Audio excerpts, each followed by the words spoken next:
नमस्कार. वेलकम 10वीमध्ये मी विजय गोळे सर आपलं सगळ्यांचं स्वागत करतो आहे. विद्यार्थी मित्रांनो, आज रायगड चौकातील महानगरपालिकेच्या प्राथमिक आणि माध्यमिक विद्यालयामध्ये मी आलेलो आहे. या शाळेत गेल्या 10 वर्षांपासून मी 10वीच्या विद्यार्थ्यांना वेलकम 10वी हे मार्गदर्शन करत असतो. आजही आपण हे मार्गदर्शन ऐकणार आहोत. मनाची आपल्याला मदत घेताना मनाच्या बाबतच्या 2-3 गोष्टी आपल्याला माहीत पाहिजे. पहिला आपण सगळे जो अभ्यास करत असतो तो शब्दांचा आणि अंकांचा करत असतो. आपल्या पुस्तकांमध्ये काय असतं, शब्द असतात आणि अंक असतात. परंतु आपल्याला जे समजत असतं ते या शब्दांमुळे आणि अंकांमुळे नसतं समजत, तर आपल्याला चित्रांमुळे कळत असतं. आपला जो मेंदू आहे याला फक्त चित्रांची भाषा समजते, शब्दांची आणि अंकांची भाषा आपल्याला त्यात समजत नसते. आता समजा मी जर म्हटलं आई, आई म्हटल्याबरोबर आपल्या सगळ्यांच्या डोळ्यासमोर आपल्या आईचं चित्र उभं राहतं.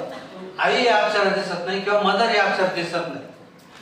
मी जर म्हटलं गाय, तर गायीचं चित्र आपल्या डोळ्यापुढे उभं राहतं. गाय किंवा काऊ हे अक्षर दिसत नाही. म्हणजे आपल्या प्रत्येकाला जे समजत असतं ते चित्रांमुळे समजत असतं. आणि आपण अभ्यास कशाचा करत असतो, शब्द आणि अंकाचा. परंतु आपलं हे जे मन आहे, हे मन नेहमी आपल्या विरुद्ध विचार करत असतं. आपल्याला एखादी गोष्ट करू नको म्हटलं की आपलं मन नेमकं तीच गोष्ट करतं. म्हणजे आता बघा, मी एक तुम्हाला सूचना देणार आहे, त्या सूचनेनुसार चित्र तुम्ही डोळ्यासमोर आणायचं नाही. मी एक सूचना देणार आहे, तर डोळ्यासमोर ते चित्र आणायचं नाही. ती सूचना अशी आहे की एक निळ्या रंगाचा हत्ती, एक निळ्या रंगाचा हत्ती ज्याची सोंड पिवळ्या रंगाची आहे. एक निळ्या रंगाचा हत्ती ज्याची सोंड पिवळ्या रंगाची आहे. आता बघा, प्रत्येकाच्या डोळ्यासमोर एक निळ्या रंगाचा हत्ती, त्याची पिवळी सोंड असं चित्र आलं, ऑटोमॅटिक आलं, बरोबर. तर हे असं होत असतं. आपलं जे मन आहे, आपण ठरवत असतो एक गोष्ट. आपण आता ज्या तुम्ही शाळेत येतात तेव्हा प्रत्येकाला असं वाटतं की आपला चांगला अभ्यास व्हावा, आपल्याला जास्तीत जास्त मार्क्स मिळावे, प्रत्येकाची इच्छा असते. परंतु ज्यावेळेस आपण अभ्यासाला बसतो त्यावेळेस पहिल्यांदा आपल्या मनामध्ये विचार येतो. समजा आपण गणिताचा विषय घेतला, तर गणिताचं पुस्तक हातात घेण्याच्या आधीच आपल्या मनात विचारतं गणित अवघड असतं, गणित जमत नाही, विज्ञान अवघड असतं, इंग्रजी अवघड असतं. प्रत्येक विषयाच्या बाबत आपण असा विचार करतो, मला ते जमत नाही, मला ते जमणार नाही. म्हणजे करण्याच्या आधीच आपल्या मनामध्ये पहिल्यांदा त्या विषयाविषयी निगेटिव्ह, नकारात्मक विचार आहेत. आता विचार करा, जर समजा तुम्हाला कोणी म्हटलं की हा मुलगा किंवा ही मुलगी मला आवडत नाही, चांगले नाही, तर ती व्यक्ती तुम्हाला आवडेल का? मुळीच आवडणार नाही. तसंच हे जे गणित, इंग्रजी हे जे विषय आहे, यांना जर तुम्ही म्हटलंय मला येत नाही, मला आवड आहे, आवडत नाही, तर ते तुम्हाला मार्क देतील का? मुळीच देणार नाही. त्याच्या उलट आजपर्यंत आपण जे म्हटलंय ना, अमुक विषय अवघड असतो, अमुक विषय सोपा असतो, तर हे जे लेबल आहे हे आपण स्वतःच लावलेलं असतं.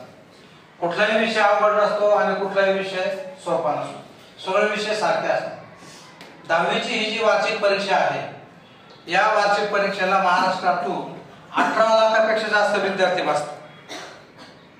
आणि या 18 लाख विद्यार्थ्यांपैकी 2000 विद्यार्थी असे असतात की ज्यांना प्रत्येक विषयात पैकीच्या पैकी मार्क मिळालेले असतात. हे सगळे विद्यार्थी तुमच्याच वयाचे आहेत. तुम्हाला जी प्रश्नपत्रिका असते तीच त्यांना येते. तुम्हाला जो अभ्यासक्रम आहे, जेवढा वेळ मिळाला आहे तेवढाच त्यांना मिळालेला आहे. मग 2000 विद्यार्थी असे असतात की ज्यांना सगळ्या विषयात पैकीच्या पैकी मार्क मिळतात आणि आपल्याला मात्र 35, 40, 50% मार्क मिळवायचे वांदे होते. याचं कारण असं आहे की आपल्याला ज्यावेळेस शिकवलं जातं त्यावेळेस लक्ष देत नाही. तुम्ही सुद्धा जर त्यावेळेस लक्ष दिलं असतं तर तुमचाही पूर्ण अभ्यास झाला असता. परंतु अजूनही वेळ गेलेली नाही. अजूनही 30 दिवस आपल्या हातात आहे. आजपासून जरी तुम्ही संकल्प केला, आजपासून जरी तुम्ही निश्चय केला, तर या 30 दिवसामध्ये तुम्ही जेवढे ठरवलेले आहे तेवढे किंवा 90% पेक्षा जास्त मार्क तुमच्यापैकी प्रत्येकाला मिळू शकते. आता हा अभ्यास कसा करायचा?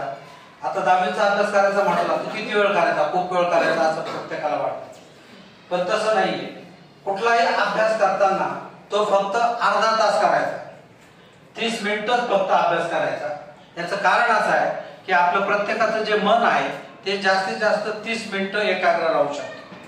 त्याच्यानंतर आपली एकाग्रता भंग पावते आणि आपण जर म्हटलं की मी 2 तास अभ्यास केला, 4 तास अभ्यास केला, ते काही खरं नसतं. ते शब्द फक्त तुमच्या डोळ्यातून आत जातात, परंतु मेंदूपर्यंत ते काही पोहोचत नाही, काही लक्षात राहत नाही. त्यामुळे अभ्यास करताना 30 मिनिटं करायचा. 30 मिनिटांमध्ये पूर्णपणे व्यवस्थित अभ्यास होतो. 30 मिनिटांचा अभ्यास झाल्यानंतर 10 मिनिटांचा ब्रेक घ्यायचा. 10 मिनिटांचा हा ब्रेक घेताना काय करायचं?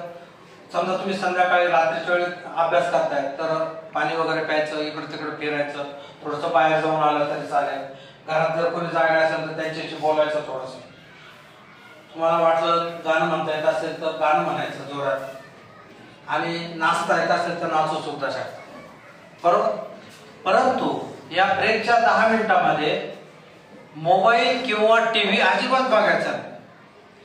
आता तुम्हाला असं वाटेल की कंटाळा आलाय, थोडंसं एक रील पाहू थोडासा, परंतु तुम्ही ज्यावेळेस 1 मिनिटाचा जो रील बघता तेव्हा होतं काय? ज्यावेळेस तुम्ही अर्धा तास अभ्यास केलेला आहे त्यावेळेस तुमच्या मेंदूमध्ये एक ब्लॅक अँड व्हाईटची प्रिंट तयार होते, कॉपी तयार होते अभ्यासाची. आणि ज्यावेळेस समजा 1 मिनिटाचा आपण जर रील पाहिला तर त्या रील मध्ये एका सेकंदाला 25 चित्र रंगीत संगीत असलेले तुमच्या आवडत्या हिरोचे, हिरोईनचे किंवा कुठलेही ते तुमच्या डोळ्यातून तुमच्या मेंदूत जातात. म्हणजे एका मिनिटामध्ये 1500 चित्र आपल्या डोळ्यातून आपल्या मेंदूमध्ये जातात.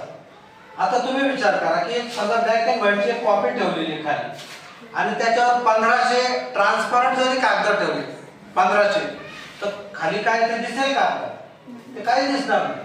आपला अभ्यास, तुम्ही जो अर्धा तास अभ्यास केलेला आहे तो वाया जाऊ नये याच्यासाठी हा मोबाईल बघायचा. बाकी आई वडिलांसाठी वगैरे कोणासाठीच नाही, आपल्यासाठी. आपण केलेला अभ्यास जो आहे तो आपल्याला नकळत अशा गोष्टी होतात. आपण नकळतच आपल्या पायावर अशी कुऱ्हाड मारून घेत असतो. विद्यार्थी मित्रांनो, आजचा हा जो व्हिडिओ आहे याचं टार्गेट आहे 3000 सबस्क्रायबर. त्यामुळे तुम्ही हा व्हिडिओ सबस्क्राईब केलाच असेल, नसेल केला तर तो आत्ता सबस्क्राईब करा आणि आपल्या एका मित्राला हा व्हिडिओ निश्चित पाठवा.